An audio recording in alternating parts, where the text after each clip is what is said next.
It showed Labour, we're losing everybody and we're winning no one. Oh my gosh, panic. I think the Labour Party lost its nerve. The longer the runway to a general election, the more it benefits all of Andy Burnham's rivals. He sounded like a politician, but crucially, a bad politician. That man hits like and retweet with the reflexes of a Formula One driver. This is a weird thing that Farage and Polanski have in common, which is the best thing for them was Keir Starmer remaining Prime Minister. Yeah. Because both of them knew very effectively how to run against him. My advice for Farage is kind of the same as Polanski, which is wait. Just sit back, wait. The restore phenomenon is built in part upon rejection of Nigel Farage's leadership. What are you expecting? What do you think is going to happen? In terms of an election? Yeah. I wouldn't be surprised if it was before the end of the year. I take your argument. Before the end of 2026? I wouldn't be surprised by that, Wow. yes. Tim, hello. Hello. Ash, hello. Hiya. It's about 8 months since we both brought you together on this part of Newsnight, and a lot has happened in politics since then, as you know. What is the reason, in your mind, that the UK has a different Prime Minister now than we had the last time you were both together? Oh my gosh. Panic. I think the Labour Party lost its nerve. The economy was not doing that badly. Keir Starmer, by recent standards, wasn't that bad a Prime Minister, and he did have the legitimacy of an enormous historic majority, which he won in part thanks to the way he had changed the Labour Party. But they had the Peter Mandelson scandal, which was a toxic combination of things for Labour, and they had a round of very bad local elections. And Labour believes, I don't agree with this, but they believe they have a historic responsibility to stop reform because they think, they don't say it publicly, that reform is basically fascist. So they looked at the numbers and decided Starmer had to go. But what hasn't changed are the conditions of the country, or I think very much the policy. OK, we'll talk more about that in a moment. Ash, what's your view about why we have a different Labour Prime Minister, considering the first one, as Tim says, won that landslide just 2 years ago? Well, he won a landslide parliamentary majority, but if you actually look at the number of votes cast for Keir Starmer, it was fewer than Jeremy Corbyn's 2019 result. So when you've got that lovelessness, but you've got this huge Commons majority, it's actually quite a dicey position for a government to be in, because you can kind of do anything, but also people are waiting for you to fail. There's not a lot of goodwill there. So I think that would have been difficult for any Prime Minister to traverse. And then you take Keir Starmer, who seemed uniquely unsuited to politics in so many ways. I think that his judgment was bad. Anyone could have told you, don't go for pensioners, don't go for the winter fuel allowance. And presumably people around him did. I mean, come on. But I think he'd outsourced a lot of his political thinking to people around him. You didn't really know what animated him. You didn't know what his priorities were. And he came in under this dark cloud of nothing can get better, really. Yes.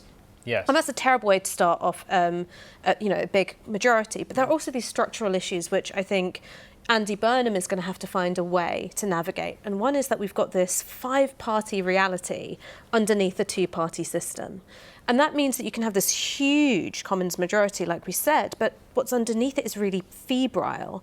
And so the Labour Party can be spooked by the threat of reform, but they're also hemorrhaging votes to their left with a new contender like Zack Polanski's Green Party. And I think those results, especially Gorton and Denton, the local election results as well, it showed Labour we're losing everybody and we're winning no one. OK, so what is the difference with Andy Burnham, in your view, as Labour leader and Prime Minister? We came to the end of Keir Starmer's personality very quickly. It was all tool-making and broken windows, etc. Plus, as Ash suggests, he was all about telling us what can't be done.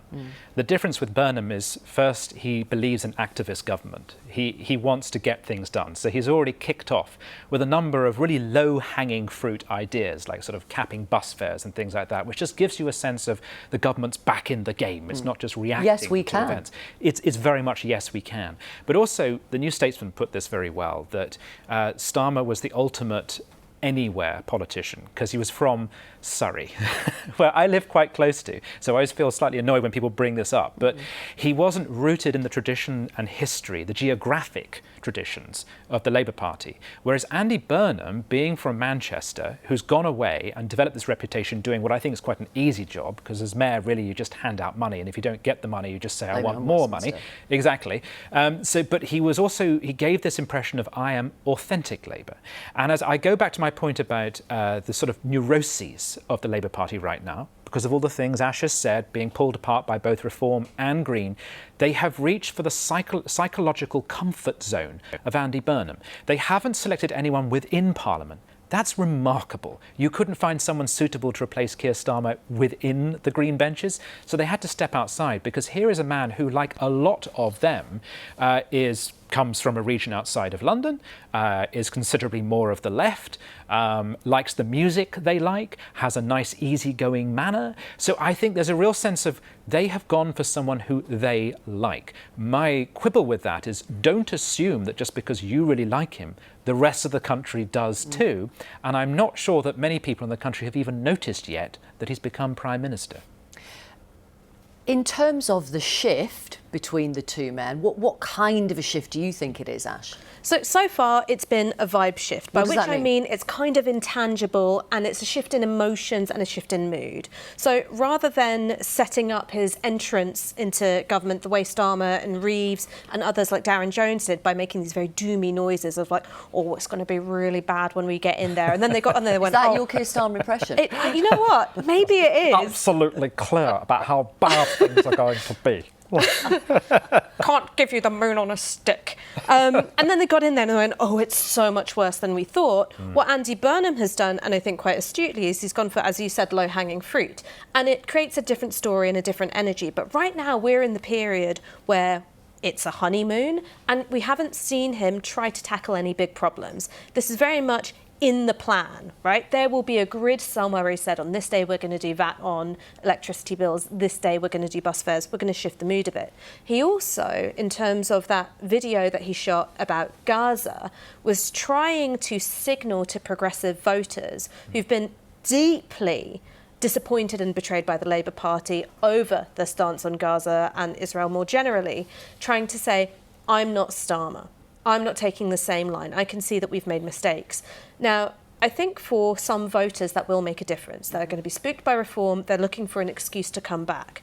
But for those people, and in my head I'm actually thinking about my mum. My mum voted Labour even through Iraq, even though she felt so profoundly betrayed by that. And it was Gaza that tipped her over the edge. She's now taken over her local Green Party. So she wasn't just alienated and pushed out of Labour, which, don't forget, the sort of language that was used around progressive voters was, there's the door for Muslim voters, it was shaking off the fleas. It was all this stuff which is almost seeing the loss of those progressive voters as a badge of honour. That really propelled people into the arms of Zack Polanski. Now, I think that Andy Burnham might stem the flow of that somewhat in some constituencies, in some of those Labour reform seats.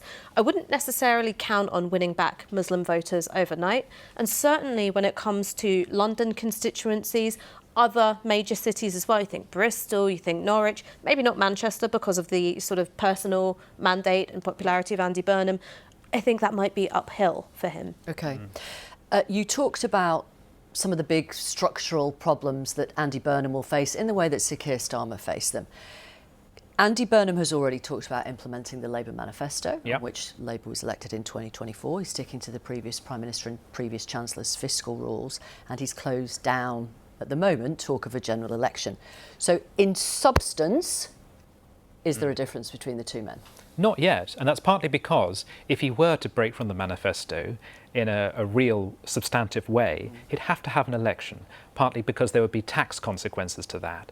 But if you look at what he's trying to do, he keeps saying, I am going to think about things. He keeps signalling, again, I know you've asked about substance, but it is all vibes at the moment. And by the way, as we're recording this, he's done 2 weeks at work and he's now taking 2 weeks off. Are you against that? Well, I assume this is Angela Rayner's employment bill kicking in. You now get 1 day off for every day of work you do. I don't know, but I think it's peculiar. But everything is still about vibe because, for instance, we are told, I might rethink about reopening the North Sea. But actually, we've got to wait for a judicial review to clear. And then I'll give a big emotional speech, which I'll talk about social care. But I'm going to hand it over to Baroness Casey to come up with proposals. And I'm going to give a whole year in which she can do that. And I can think about what we're going to do. Now, that makes sense. That would make sense if you were in opposition planning for a future government. But we're halfway through a parliament now, and he is now Prime Minister. So I I don't doubt that if given time, he would represent a substantial change because, for instance, he's talking about devolution, handing income tax powers over to local governments. That's a real new direction for this country. But because he's just entering halfway through a parliament, what we're getting right now is really just implementing the manifesto, and the rest to me seems like all talk. I think the holiday was deliberate, though. I think that's an understanding of familiarity breeds contempt. I don't want you to get too sick of me. I know that in September, October, that run up to the budget, it's going to be a period of intense pressure. I'm not going to subject myself to that through the summer, which is silly season when I don't have to. And so he's on holiday for 2 weeks, having done 2 weeks as Prime Minister. Yeah. Right. I mean, and I which is... I mean, obviously he's got Nice his phone work with him. if He's you can not, get- you know, he's not... Look, He's not in touch. He's not making decisions. I'm sure if Norman's landed at Kent again, he'd be well aware. It'd be fine. But I think there's something there about understanding that you can develop a new style of communication, but also don't subject yourself to pressure when you don't have to. I think he's got a sort of canny awareness of the role that media has played as well in the sort of perpetual defenestration of party leaders, both in Labour and the Conservatives as well. But on this matter of a general election... Do you believe him when he says that? No. Because So all Prime Ministers have to say there'll be no early general election, until the day they change their mind and they say we're having an early general election. look, in Labour circles, which isn't necessarily the same as Andy Burnham's inner circle, but in Labour circles, people are thinking it's going to be 12 months or 18 months or something like that. And the reason why is because you want a bit of a Burnham bounce, you want some popular policies, you don't want to have clocked up too many horrendous mistakes, and you also don't want Nigel Farage, Zack, Polanski, anyone else to build up a new head of steam. So the longer the runway to a general election, the more it benefits all of Andy Burnham's rivals, right? The shorter the runway, you don't want it to be too close. That's obviously not a popular thing. People think we want you to just get on with the job. They also want to see a real difference between the last administration and you. But you don't want to leave it too long. So certainly in Labour circles, from people who I've been talking to, they're like, it's 12 to 18 months. That's not necessarily the same as Andy Burnham and his team, however. Okay, so what are you expecting then? Also, just to add to that, Labour is ready to fight an election because it already has however many MPs it's got who can go out and campaign tomorrow. Reform is nowhere near that. So they have this inbuilt advantage, which I think they would be fools not to take advantage of. Okay. So what? It's okay. I'm going to say you have to put your house on this. What are you expecting? What do you think is going to happen? In terms of an election, I wouldn't be surprised if it was before the end of the year. I take your argument. Before the end of 2026? I wouldn't be surprised by that, Wow. yes, because how long is the bounce going to last and what are you going to bet on? I think if you regard all this as a communications exercise to lay out your stall and just say, here's the list of things that we intend to do, I don't know why you would wait for events and circumstances to undo you. go wrong. The lesson of people like Theresa May and Gordon Brown is, okay, the contrary lesson, because Theresa May went for it and she nearly lost a majority, Gordon Brown waited. Okay, so you can never guess how this is going to go. But I would just think, given what Ash has said about how things are divided between 5 parties right now, the moment when I look like I'm slightly ahead in the polls, I would go for it. And when you refer to Andy Burnham's inner circle, crystal ball time, what do you think they're thinking? Well, this is the thing which I found quite interesting about him, which is all of the predictions of the journos and the pundits have been wrong. So don't forget that when it came to playing the guessing game of who's going to be Chancellor, everyone was convinced it was going to be Ed Miliband. And then it was definitely Yvette Cooper. And then, I'll bet my house that it's Shabana Mahmood. And then along comes John Healey, and he's in the job. And that was a surprise to most people who were sitting on sofas like this, talking confidently about what's going to happen. I think there was also a bit of a surprise with James Pennell being the pick for Chief of Staff. Other people were saying, no, it's going to be Josh Simons. That was the quid pro quo for Makerfield. So I think that he's got this ability, I think there's like a bit of a mistrust of the press, and I think there's a little bit of fun to be had with, I'm going to put some names out there and also see who's leaky by seeing what's then reported. And there's also a sense of people might set out what he must do and that which constrains him, and it's going to be this or this, and he does something different. So one of the things that we don't really know yet is how this cabinet's going to work together, right? Is it John Healey who's really the Chancellor, or is that actually where Andy Burnham's interest lies? How much latitude will different figures in his cabinet have? I do think that Shabana Mahmood will have mostly ownership of the Home Office, because Andy Burnham goes, you've brought down immigration. If anyone can decrease the salience of immigration, it's you. He won't touch that. But elsewhere, we don't know how they're going to gel, how they're going to work. And I think that the budget is going to be the real test of which Andy Burnham did we get. Yes. How does he really govern? Is he going to cut welfare spending in order to bankroll 3% on defence? And of course, Healey resigned over that. So we're all expecting that that's what he will do. But when pinned down on this, I find Burnham's answers on it vague. And that's one more thing where he'll be weighing up, do I want to confront this before an election? Do something really unpopular before an election, which will really irritate my backbenchers and leads to revolts? Or do I want to go into an election saying, look, here's what I'm trying to do, I've set my direction, but I've realised, actually, I need my own personal mandate?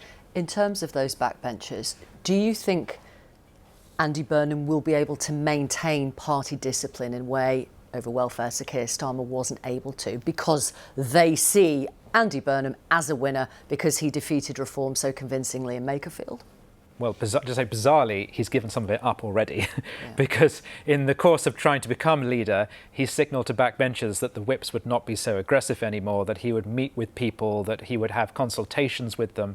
And when you consider that the thing that really just spelled the end of Keir Starmer's leadership from day one was the welfare revolt. Once he couldn't do that, once he'd lost essentially control over the finances, he was done for. So I don't understand why you would begin your leadership by saying, I want the kind of leadership where I'm willing to cave into you.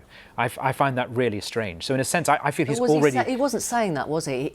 The messaging, the signalling, I took it to mean was he just wanted to be more collegiate and do politics differently. Because he's a people person, fine. But sometimes people are going to say to you, I don't want to do that. Yeah. What does he say back? And I don't feel that's a confrontation that he's yet had, not only in this job, but in his career.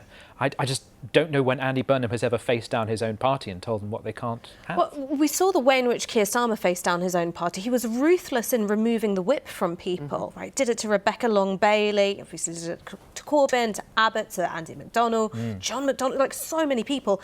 And I think that actually that can produce the other result, which is I think when parliamentarians feel disempowered, they go, well, I'm going to act up. I'm going to act up.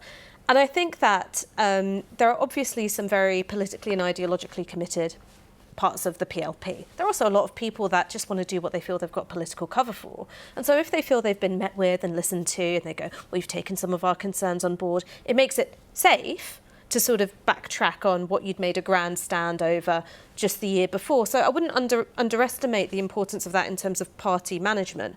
And I also think that there is something sincere in Andy Burnham, which is the whole way through, and this is also a bit of a joke about, you know, is he a Browner, is he a Blairite, is he a Corbynista, is that I think he genuinely doesn't like Labour Party factionalism. And I think that's part of why, ironically, he purged a lot of the Starmerites, because they love factional infighting. The Labour right would rather tank your chances in government rather than lose control of the party. That's a big part of how they operate. And he went, I'm not having this. Right. So I think that he's sincere in that feeling. Whether he'll be able to manage the party with that sort of more slightly consensual affect, right, vibe, way of presenting himself, don't know. But I think it was certainly the right decision to get rid of the Vipers. It looks as though Burnham, whatever the substance of his policies, is going to test the left's argument that we need to be more like ourselves to win. And the Starmerites are replying and saying, no, that's just not how it works. I mean, I think Labour's future pathways to a majority is being tested not just by left-wing MPs within its own party. It's also the fact that they've got other options now. And so the fact that Keir Starmer took such a hard line on both left-wing members of Parliament but also left-wing members of his party, it left this space open for the Greens and your party before, you know, they absolutely shagged it into the sun, to say, we will be a political home for you. Yes. And that's not just sort of, you know, a hole where you can put troublesome members anymore. They got real electoral results, did the Green Party. And let's talk more about Zack Polanski and what effect the so-called Burnham bounce is having on the Greens and Mr. Polanski. What do you make of his leadership over the last 8 months or so? Dreadful. I mean, so Dreadful. much of the Burnham bounce seems to so far come from the Greens. If you just do a very crude calculation of how much they've fallen and how much Labour has risen by. So this is about progressive voters either liking Burnham or just pleased that there is a serious party of government they can vote for that can keep reform out. As for Zack Polanski, he came in charismatic, clearly modelling himself on someone like Mamdani, moved the Greens away from just environmental issues also towards things like Palestine and social justice. It made sense as a strategy, but the man himself was just too flaky and too weird to pull it off.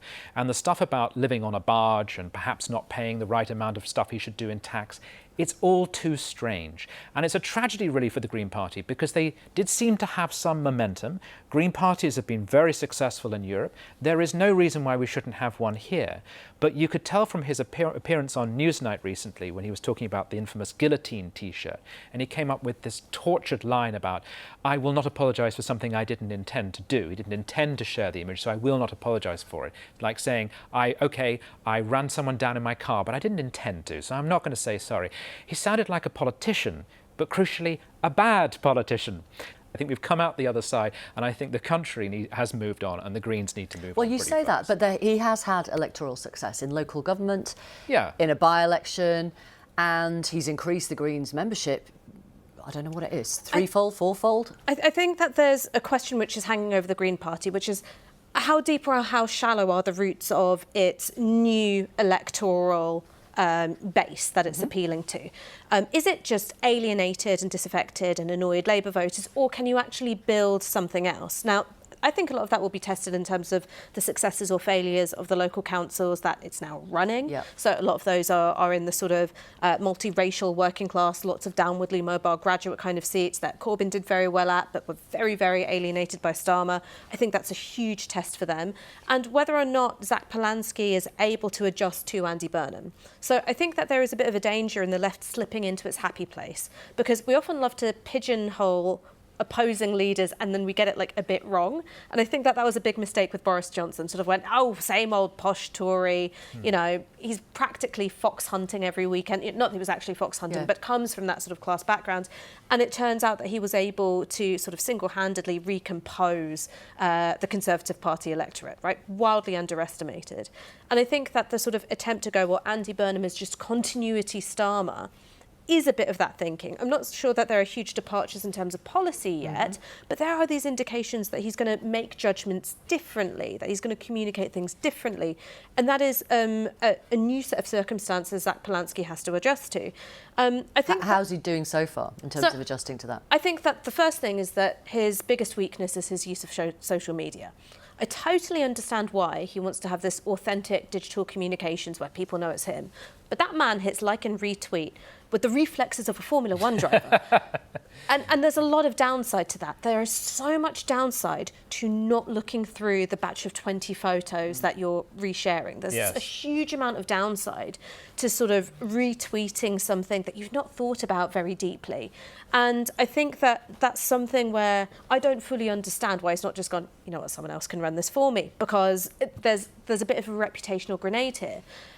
But I think it's a mistake to sort of try and pigeonhole him and go, well, he was just about Gaza. Because when he became Green Party leader, and I don't know if you remember that few weeks where he was everywhere. He was everywhere. And he brought optimism with him, and he was talking about hope in the way that now Andy Burnham is also talking about hope. You'd see him on, Good Morning Britain in the morning and Crufts at the afternoon, and he was sort of banging from the soapbox. And one of the things that he ran really hard on back then was the wealth tax. Yes. And I thought that was a really effective bit of strategy from him, because he went, I'm not going to be this sort of like minoritarian agenda issue, something which this cohort cares about but not this cohort. A wealth tax is supported by a majority of Tory voters, and he managed to claim that ground really effectively. So if I was advising Zack Polanski, I'd be like, look, give over your socials to someone else, but also sit back and wait a little bit. There's going to be some stuff that Andy Burnham can't do. And when you see the opportunity for a big majoritarian message, so not just these like little bits of like, oh, you've not gone far enough, we've not quite done this,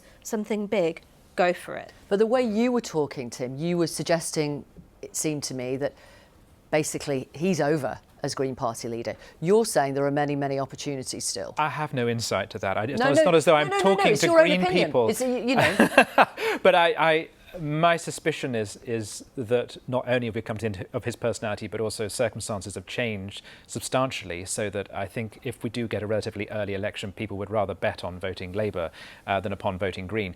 I do think also you can reasonably judge a party on the basis of its supporters. In the same way that we have another phenomenon, which is Restore and Rupert Lowe. I think Rupert Lowe is just an old-fashioned Tory from the 1990s. He's a kind of a Neil Hamilton type figure. But he is attracting people who are fascist. And therefore, I wouldn't support Rupert Lowe because I look at the calibre of people that are associating themselves with Restore and I judge the party on that. And I feel the same about the Green Party. So for you to say, Ash, he just needs to ignore those photos or let someone else do it. Well, to me, the question is, why are people supporting you? And why are you having to manage photographs of people with guillotines on? Because I think that's what happens when you have mass membership, right? When you have mass membership, you're going to have some people who are offensive, who are cranky, who are unstrategic, who are downright a bit mad. But I think, honestly, if you ever go to sort of any sort of local party meeting of any kind, you go like, oh my God, this is a menagerie. What the hell's going on? That is just mass membership. Yes. And I think that we live in an era where it's really easy to pick out social media profiles, individual tweets, photos, and say, this person represents 250,000, 300,000, however many members it is that the Greens have now. We saw the same thing happen, under Labour as well. And my take is that you need a party machine where those people can kind of be marginalised a bit, right? They don't get to have huge decision-making power. They don't get to disrupt meetings and set the agenda. But you can't get into this permanent state of going, the ideal is we get zero people like that. Because then you'd probably have zero members. But OK, so if you will not judge it on the basis of its supporters, you should judge it at least then on the basis of its management. And the implication of what you're saying is the Greens aren't managing themselves well. And if they're not capable of managing themselves, I don't believe they're capable of managing the country, which brings us to reform. Yes. I mean, this is an accusation which is made against the right all the time. Judge whether or not Nigel Farage can be Prime Minister on the basis of his relationships with people in his party. And I just say, let's do the same for the Greens. In that case, no one would surely vote Green. I mean, look, I think when it comes Sorry, I was just going to say, if both parties are expanding swiftly, which they say they are, then it's going to take time, is it not, to upscale the management, the discipline, the vetting, all the structures that are in the traditional parties. I mean, I think that we're looking at it through the lens of the members, right? And sort of you see this, member with a particular T-shirt or someone with a particular social media post and you go, oh my God, what kind of people have you let in? The flip side is also true, which is the Greens aren't necessarily always finding their best candidates. Right? So if you look at the recent Manchester mayoralty election, I've got nothing against Geraldine Coggins, I'm sure she's great. She wasn't really embodying this new Green Party, right? Feisty, populist, eco-socialist, good communicator, being able to speak to, this multiracial working class and downwardly mobile graduate coalition that Zack Polanski's all about. She sort of seemed quite old Green Party. Do you know what I mean? Very comfortable, with Caroline Lucas and, people of that ilk. So I think that their operation right now is they grew so fast. They grew so fast, and it is still patchy and underdeveloped in places. That's fair enough. But when we come to choosing a government, we can't vote on the basis of, well, it's early days for you. No, you have to vote for someone who you think can seriously form a government. And to take the reform example... I want to ask more about Nigel Farage, so go on, carry on. Right, OK, but to take the reform example, yes, he's laid out what he calls a shadow cabinet, but it's not full yet. No. And it's not unreasonable for voters to say, I'd like to know who your health minister is going to be, who is your education secretary going to be. Foreign affairs spokesperson, your defence spokesperson. Well, precisely. Now, you could counter-argue that with saying, well, let's be realistic. In this era of political bunching, which is to say in every seat everyone gets a quarter or a third of the vote, so we don't know who's going to win, we could end up with a coalition government. That seems very likely. In which case it's less about personalities, actually. It's more about the parties having a clear identity and then bringing something to a table to negotiate with their partners. So maybe in that world, for the Green point of view, if they're going into coalition with Lib Dems and Labour, it doesn't matter who their top personalities are. But in the case of reform is seriously saying, and might be correct, we could actually form a government in this country. In which case, fine. Who is your health minister. I think on reform, I think the evolution of reform is really interesting to me, which is Nigel Farage starts out really trying to discipline the Tory party, to shape the Tory party by being this electoral threat to its right. And I think in a way that's sort of the stage that the Green Party is still at, with this threat to Labour's left. And so we end up shaping what the Labour Party is. I don't think you get Andy Burnham without the threat of Zack Polanski. I don't think that happens without that threat. And so if you're saying, are the Green Party ready for government, I would just say that they're in this different stage of party development. Voting for the Green Party isn't really voting for the government, it's really voting for a different kind of Labour Party. The same way voting for, whatever Nigel Farage's outfit was in 2016 was also about disciplining the Tory party. Now, of course, Reform are in a different place. They're saying we want to replace the Tory party, we're not interested in cutting deals anymore, we want to form a government. And I thought that you put it really well. You say, well, maybe people are voting on the basis of, does your party have a clear political identity to me, rather than do I care who's running the Ministry of Justice? Can I ask if either of you think that Nigel Farage winning the by-election in Clacton will answer all the questions that annoying people like us want to ask regarding the £5 million gift? No, it doesn't at all. If anything, it might leave voters scratching their head when there is a second by-election, if it is examined by Parliament and they decide that there is a case for suspension and then a recall by the voters. So it might actually have the opposite effect of winding up the voters, although I have no doubt that were there a second one, they would return him as well by very, very large numbers. I do think it was a tactical error, if only because it drew him away from, say, campaigning in Manchester and from national politics, and it's meant that he's had to spend a lot of time in Clacton just when prime ministers are changing. And I think a lot of voters would rather hear what he's got to say about Andy Burnham rather than talking about, like, the anniversary of Clacton Pier opening and doing all that local stuff. What do you think, Ash? If Mr Farage wins that by-election? I don't think it's going to put the questions to bed, but it sort of buys him a little bit of time. So he's going to be hoping, all right, well, I hope that Andy Burnham slips on a banana skin of like some kind of Labour sleaze or some kind of Labour corruption. I hope that some kind of hitherto unknown Labour lord has been buying your, Fred Perry polo shirts or whatever it is you wear, because it creates that story of, well, everyone's on the take. Everyone's on the take. So actually it's about the political identity of a party and do I see that reflecting my values or not? That's a good place for Farage to be. I think this is a weird thing that Farage and Polanski have in common, which is the best thing for them was Keir Starmer remaining Prime Minister. Because both of them knew very effectively how to run against him, how to highlight and showcase his weaknesses and play to their strengths. They're still, both of them, trying to work out exactly who Andy Burnham is. So my advice for Farage is kind of the same as Polanski, which is wait. Just sit back, wait. Wait until the opportunity presents itself for you. Unfortunately, for me and my perspective, because I'm a left-winger, I think those opportunities will present themselves in the form of this way we seem to be looking at crime, and violent crime in particular, which is now, really since Axel Rudakabana and Southport, when there is a horrific violent crime and it turns out that the perpetrator is a person of colour, it suddenly becomes this huge national conversation and also this outburst of violence, and it becomes about immigration and it becomes about asylum seekers, even when the perpetrator is not an immigrant or an asylum seeker. And that increased salience of immigration, the way it's now become woven through kind of every part of politics, is to the benefit of reform and also to restore. And you can see a full list of candidates for the Clacton by-election on your screen right now. How do you think Reform should approach Restore? Oh gosh, I mean, I think so. There is a simple calculation of, if you do the maths, that in some seats, if you took Restore's small but significant percentage of the vote and added it to Reform, that helps them to win there. But at the same time as doing that, you may lose some Restore supporters, because the Restore phenomenon is built in part upon rejection of Nigel Farage's leadership. A belief that he is just a showman, he's just a front for something. And by appointing people like Robert Jenrick to his shadow cabinet, he's demonstrated that he's just the Tory party 2.0. So you might actually lose some Restore support in the event of a merger. But you might also lose some Reform support in the event of the merger for reasons that I have suggested. There are a lot of voters, myself included, who would not be comfortable with an alliance with a party that demands, for instance, a ban on halal or kosher slaughter. So it is actually fraught with risk. That said, the continuing low rebellion is a problem for him. I think we have to be fair to Reform. That journalists have done the slightly unfair thing of constantly saying there's a ceiling to your support. You can't get above 25 or 30%. But actually, just to get to that 25 or 30% is an historic achievement. And it's interesting that even with Burnham taking office, there has been some bounce in some polls.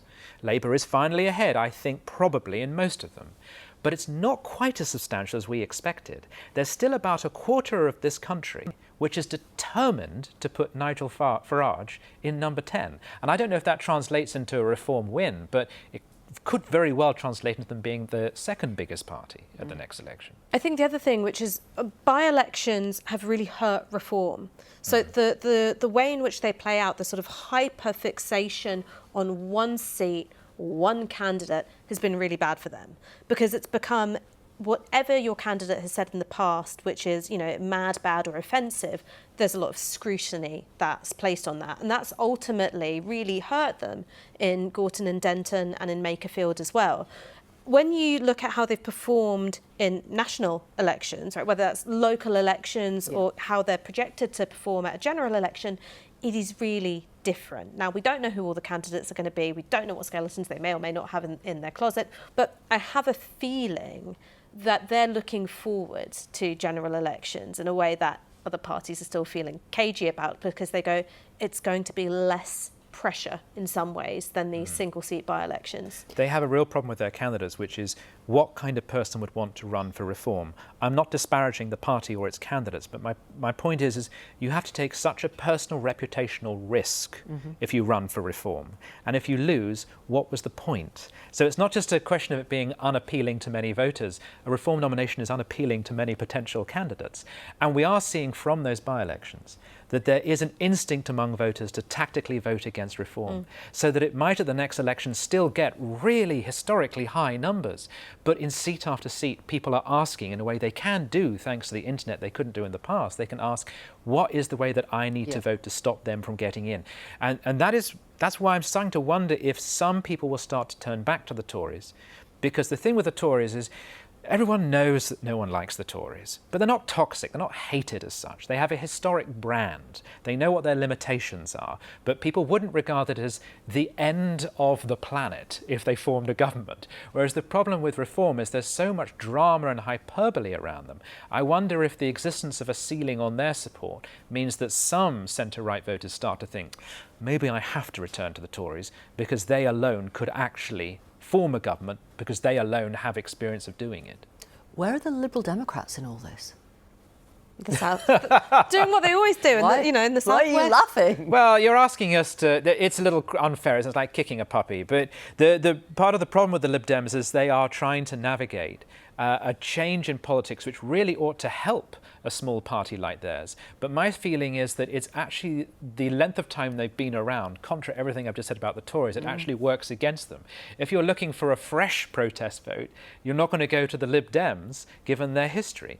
That said, they got a large number of seats at the last general election, despite their vote tally, because unlike Reform, they're good at identifying where they can win and concentrating all their efforts there. What has been painful to watch as a sketch writer at PMQs is Ed Davey week after week sucking up to Keir Starmer. And he will repeat it with Burnham. He's already started doing it with Social Care.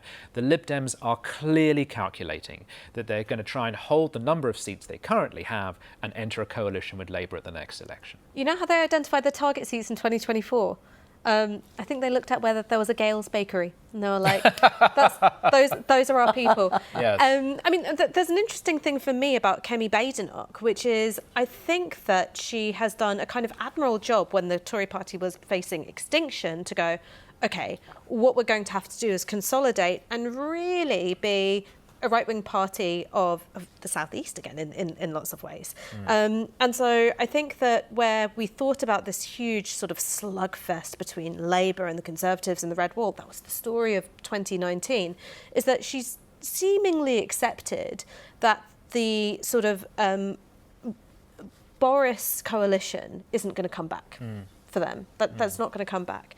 And I think that she's maybe thinking that her competitor for many of those seats, which are sort of, not in the Midlands, not in the north, and sort of more like southeast, southwest, is that she might be thinking about Ed Davey as her bigger competitor rather than Andy Burnham. I think that would be right. I mean, look, they did win in Scotland. There are areas of the country where the Tories can still outperform reform, and that's in part because there is a philosophical split between those two parties. I mean, on policy they've moved together, but we're back to vibes. On vibes, the Tory party remains a classical liberal type party, and Reform remains a nationalist populist type party.